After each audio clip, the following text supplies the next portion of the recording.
मधुकैटव विध्वंसी विधात्री वरदे।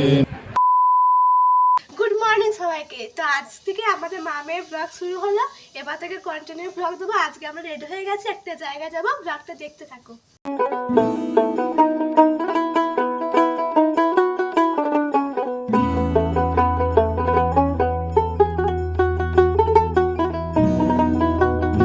A few moments later.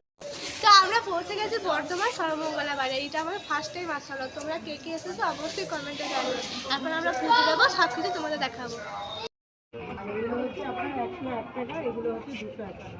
আমরা পুজোর ডালা নিয়ে নিয়েছি, এবার মায়ের কাছে যাব পুজো দিতে।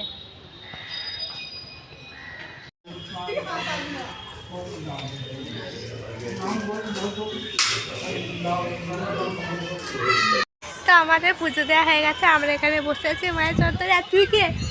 আমি হচ্ছি সোহিনী দত্ত। তুই আমার কে হস? নুনি। পাকা বুড়ি একটা। তোমার ব্লগটা দেখতে থাকো, আর এদিকে বাকিরা কি করছে তোমাদের দেখাই দাঁড়াও। আমরা এখানে বসে আছি, মারা কি করছে সেটা তো আমরা জানি না, দেখাচ্ছি। হ্যাঁ দেখো এরা এখানে কি করছে। এখানে মন্দিরটা পুরো চত্বরটা ঘুরে দেখো। এখানে কত সুন্দর গোলাপ ফুল ফুটেছে, খুব সুন্দর দেখতে লাগছে। আর মায়ের মন্দিরটা দেখো, তাহলে খুব ভালো। এখানে ভিডিও চলছে।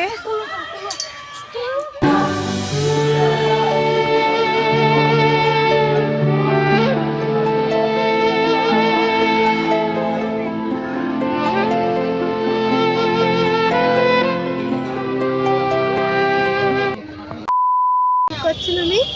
খাতে এসেছি। পুজো দেওয়া হয়ে গেছে আমাদের।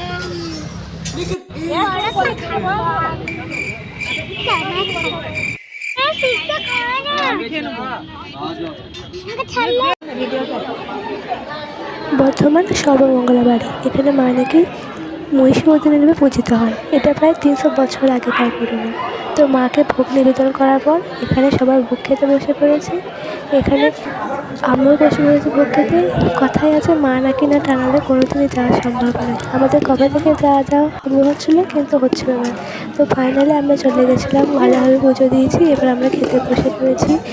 এখানে 50 টাকা টিকিট কাটতে হয়। তো ওখানে ভোগ খাওয়া হয়ে গেছে আমাদের। ভোগ খাওয়ার পর মা আর আমি ঠাকুরকে শেষবারের মতো প্রণাম করে এলাম। এরপর আমরা আর একটা জায়গায় যাব, সেই জন্য আমরা বেরিয়ে পড়েছি বাইরে। আমরা বাড়িতে চলে এসেছি, একটু ডিয়ার পার্ক এসেছি। আর আমাদের বর্ধমানে ডিয়ার পার্কটা তোমাদের ঘুরিয়ে দেখাচ্ছি, চলো।